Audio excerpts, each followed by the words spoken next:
Good morning, Hillary. Day 2 in Boston. Technically day 3, but it's basically day 2. It's Tuesday, and we're in Boston for the second day of Boston because we're going to be here 2 days. I just hit the seat in front of us with the back of the camera, which stopped it recording. Nice. Here we go. Look at Boston. Boston in the morning. It's a Kohl's. It's amazing because we totally don't have this back home. This is Concord, and there's a bridge here, and this is the bridge that the Revolutionary War began here. Pretty water.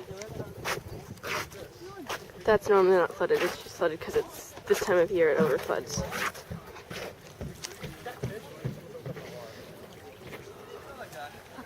Look, it's Hillary. Look at all the kids. Here we are again! Yay! Beginning of the Revolutionary War. Supposedly. Yep. Supposedly, beginning of the Revolutionary War. Supposedly. Probably. Most likely. Most likely. Larson said, our teacher, Larson, he said that the original The Shot Heard on the World was over in Lexington, which is near here but not here. But this is where the first scrimmage that was like the first battle scrimmage thing was here. Look, there's a statue of somebody. Look, a soldier guy. And a militman.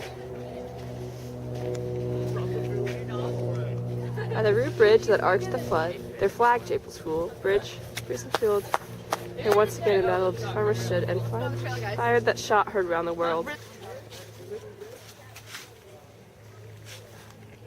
You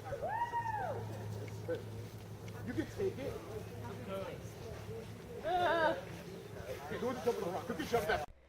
Our next stop was another graveyard, though I'll admit this is a rather famous one, Sleepy Hollow.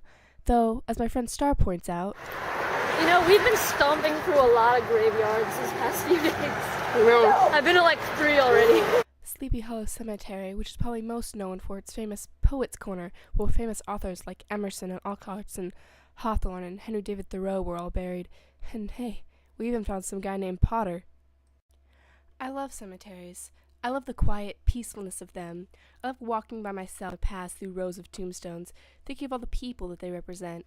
I love the reminder that no matter who we are, what we believe, we all end up in the ground eventually. I like to think of the people represented by those tombstones, and I wonder, even though they lived so long ago and in a different time, did they think of the same things I do? Did they have plans? What was it that they wanted to accomplish in their life, and did they accomplish it? Our next stop was dinner, which we had at Longfellow's Wayside Inn, which is basically part restaurant, part inn, part museum, and it's supposedly haunted. Okay, so just a couple seconds ago, we just had that Ghostbusters rave in there, knocking on the haunted hotel room. We just had someone asleep in there while we were having a little Ghostbusters party, scared the children, and we're knocking on the door going, Eureka! You know? You guys are terrible. I was with you. Oh, okay. Yes, you were at the table. Fake food. It's real food, Faye. Wow, real food from the 1800s. It's real food from the 1800s, sir. The other time, I look at the video I recorded later, and it's like, she's there. That'd be hilarious. Our tour guide was totally the ghost. I know. Okay, so this lady was in there when we were eating, talking to us and like telling us the story of the hill. This is Star. And that's the in behind us. Ooh, look, the sign. It's the sign. I'll zoom in on the sign, and then I'll zoom back out. And so there's this old lady in there. She was all like, That place wasn't haunted. okay. So this lady was. There's this lady in there talking to us while we ate, and she was telling us the story of like the whole inn, like way Sorry, back I'm from the using your beginning. camera to fix my hair. Way to go, Star. I'll do that too. Fix my hair. And she was telling us the story, and both me and Star had the same thought, like while she was telling us the story. Evidently they have like a ghost, like with the third guy who owned it, the guy who owned it, who built it, and then his son took over, and then his son, and then so like the third guy, his daughter, supposedly like died and then now haunts the place, and both me and her thought, no, the lady didn't die. That's her. She's became immortal and she's just still here. That's why she knows the whole history so exact. And yes, so that's our story for today.